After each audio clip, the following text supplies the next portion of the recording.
દ્વારકાધીશ કેમ છો બધા મજામાં ને? આશા રાખું છું કે બધા મજામાં છે. તો સ્વાગત છે તમારું ફન વિથ કુકિંગના રસોડામાં.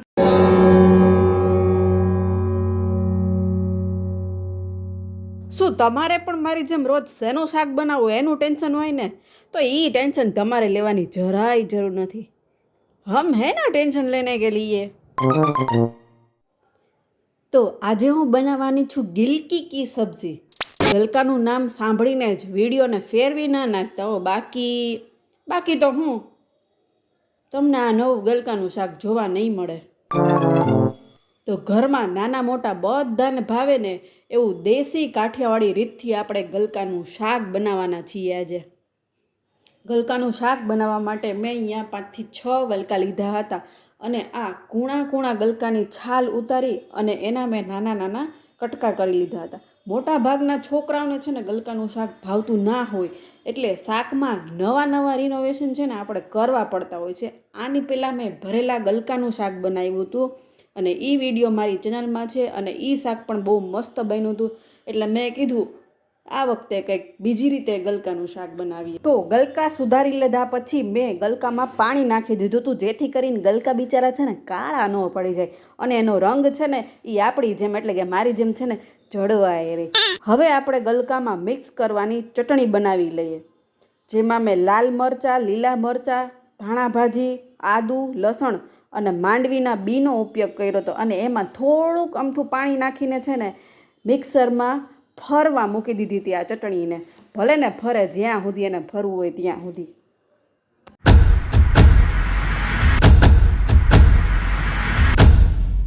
આ ચટણીને છે ને બહુ ઘૂમેડી નથી નાખવાની પણ છે ને આખા પાખા જેવી જ રાખવાની છે હો. લ્યો સુગંધ લઈ લ્યો તમે. આવી ને તીખી સુગંધ. તો પછી કોણે બનાવી? મેં બનાવી. હવે આપણે એટલે કે મેં જે ગલકાને પાણીમાં રાખેલા હતા ને રૂપાળા કરવા માટે એની ટાઈમ લિમિટ હવે પૂરી થઈ ગઈ એટલે એનો ફેસ પેક આપણે કાઢી લઈએ. મીન્સ કે પાણીમાંથી એને આપણે કાઢી લઈએ. તો પાણીમાંથી રૂપાળા ગલકાને મેં કાઢી લીધા હતા અને પછી ફોરા હાથે છે ને નેપકિનથી એને લૂછી નાખ્યા હતા. ગલકા લૂછાઈ ગયા પછી હવે આપણે છે ને એમાં મસાલો કરી લેવાનો છે. મસાલામાં આપણે કાશ્મીરી મરચું, પછી જે નોર્મલી રોજ વપરાતું હોય તીખું મરચું, ધાણા જીરું, હળદર, હિંગ અને સ્વાદ પ્રમાણે મીઠું જેટલું તમારે જોતું હોય એટલું. અને છેલ્લે આપણે જે મિક્સરમાં ફરવા મૂકી હતી ને એ ચટણી લઈ લઈએ અને આમાં આપણે નાખી દઈએ અને છેલ્લે એકાદ 2 ચમચી નહીં હો, 1 જ ચમચી જેટલું તેલ નાખી હરખાઈ આ મસાલાને મિક્સ કરી લઈએ.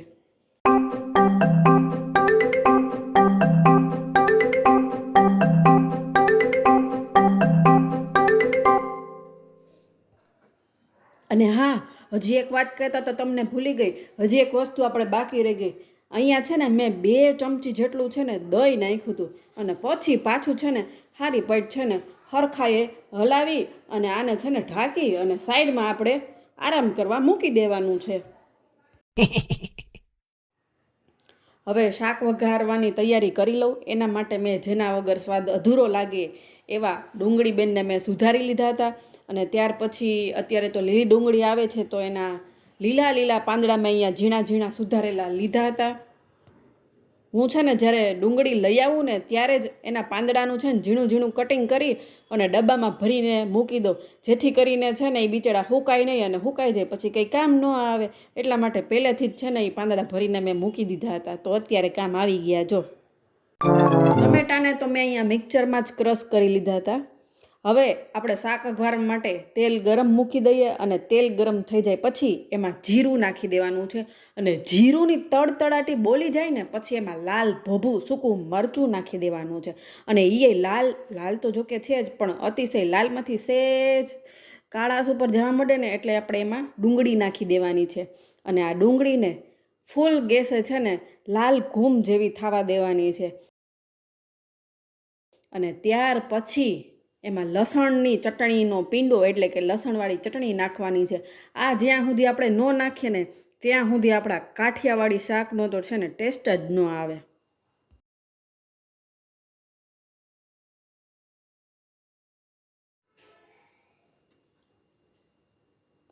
જોઈ લ્યો, આપણી ડુંગળી તો ચડીને થોડી થોડી છે ને લાલ ઘૂમ જેવી દેખાય છે હો. અને એની બેનપણી એટલે કે એની ફ્રેન્ડ એટલે કે લીલી ડુંગળીના પાંદડા હવે નાખી દઈએ. અને આ બે બેનપણી છે ને થોડીક વાર વાતુના ગપાટા કરી લઈ અને વાતું કરીને ધરાઈ જઈને પછી આપણે એમાં નાખી દેવું ટોમેટો પ્યુરી. એટલે કે કબાબમાં હરડી એવું હું નહીં, પણ આ બે ડુંગળીએ કીધું હો. ત્યાર પછી એમાં આપણે સૂકા મસાલા જે આપણે કાયમની માટે વાપરીએ છીએ, ચટણી, ધાણા જીરું અને સ્વાદ પ્રમાણે મીઠું, આટલા મસાલા નાખી અને આ બધું છે ને હારી પેટ ચડવા દેવાનું છે. એટલે કે મસાલા એકાબીજા હારે ચડી ન જાય, એકાબીજા હારે વાતુના ગપાટા ન કરી લઈને ત્યાં સુધી આને આપણે ચડવા દેવાનું છે. આ બધાય મસાલા હરખાઈએ ચડી જાય એટલે કે અવરા હવરા એકાબીજા હારે ઇન્ટ્રો ન થઈ જાય કે આ હું છું ને આ હું છું ને એવી રીતે વાતું ન કરી લઈને ત્યાં સુધી મસાલાને આપણે ચડવા દેવું. અને ત્યાર પછી આપણે જે ગલકાને આરામ કરવા માટે મૂક્યા હતા ને એ ગલકાએ હવે આરામ કરી લીધો છે. તો એ ગલકાને પણ આ ડુંગળીની ને ટમેટાની ગ્રેવી હારે છે ને ઇન્ટ્રો કરવા આપણે નાખી દઈશું આ કડાઈમાં. અહીંયા આપણે હવે કોઈ પણ જાતના મસાલા કરવાની જરૂર નથી, કેમ કે આપણે ગલકામાં પહેલેથી જ બધાય મસાલા કરી દીધા હતા અને ગ્રેવીમાં પણ આપણે ટોટલી બધાય મસાલા કરી દીધા છે. તો હવે આપણે મસાલા કરવાની કાંઈ જરૂર નથી. હવે આ ગલકા પણ છે ને 5 થી 6 મિનિટ સુધી બધા યારે વાતું ચીતું કરી લઈને ત્યાં સુધી આપણે આને ચડવા દેવું. એટલે કે જે આગળ જે ડુંગળીનો ને લીલા પાંદડાનો ને ગ્રેવીનો જે બધો મસાલો છે ને એ ગલકા હારે હરખાએ મિક્સ થઈ જાય. પછી 5 મિનિટ પછી એમાં આપણે થોડુંક પાણી નાખશું. જો તમારે રસાવાળું શાક ના ખાવું હોય તો તમે પાણી ન નાખો તો પણ ચાલે, કેમ કે ગલકામાંથી ઓલરેડી પાણી છૂટતું જ હોય છે. અમારે રસાવાળું શાક હોય એટલે હું અહીંયા થોડુંક અમથું છે ને પાણી નાખું છું. એટલે આ તો ઢાંકણામાં હું અને મારો કેમેરો દેખાણો હો.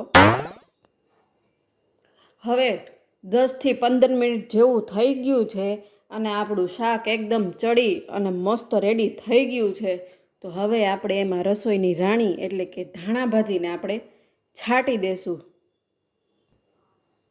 ખરેખર આ રીતથી છે ને એકવાર ગલકાનું શાક છે ને તમારા રસોડામાં પણ છે ને બનાવવા જેવું છે. એવું નથી કે મેં બનાવ્યું એટલે હું મારા શાકના વખાણ કરું છું. જો બનાવવા જેવું ન હોય ને તો પહેલાં જ કહી દો, ભાઈ આ વસ્તુ મેં બનાવી હતી તો સારી નહોતી બની તો તમે ટ્રાય ન કરતા. પણ આ શાક ટૂંકમાં બધાને ભાવે એવું છે, છોકરાઓને ભાવશે. એટલે તમારા રસોડામાં પણ આ શાક ટ્રાય કરજો અને કમેન્ટ કરજો કે કેવું બન્યું હતું તમારું નવી રીતથી આ ગલકાનું શાક. તો ભાઈ આ ગલકાનું શાક જોઈને તો મને તો લાગી ગઈ હતી ભૂખ. તો આપણે આપણી ડીશ છે ને તૈયાર કરી લીધી. એમાં લીધું આપણે ગલકાનું શાક અને લાલ લીલા મરચાંની ખાટી મીઠી ચટણી, ડુંગળી ટમેટાનું સલાડ અને ઘઉંના ખીચિયા પાપડ અને માખણ અને રોટલો તો ખરા જો, અને એમાંય ગરમા ગરમ મોજ પડી જાય એવું હતું. તો મારો આ ફન વિથ કુકિંગનો વિડીયો તમને કેવો લાગ્યો? જો ગમ્યો હોય તો તમારા ફેમિલી મેમ્બરમાં શેર કરી દેજો, અને જો નવા હોય તો મારી ચેનલને સબસ્ક્રાઈબ કરી દેજો. અને હા, લાઈક કરવાનું ન ભૂલતા, અને હા બીજું કે કમેન્ટ કરવાનું એ ન ભૂલતા.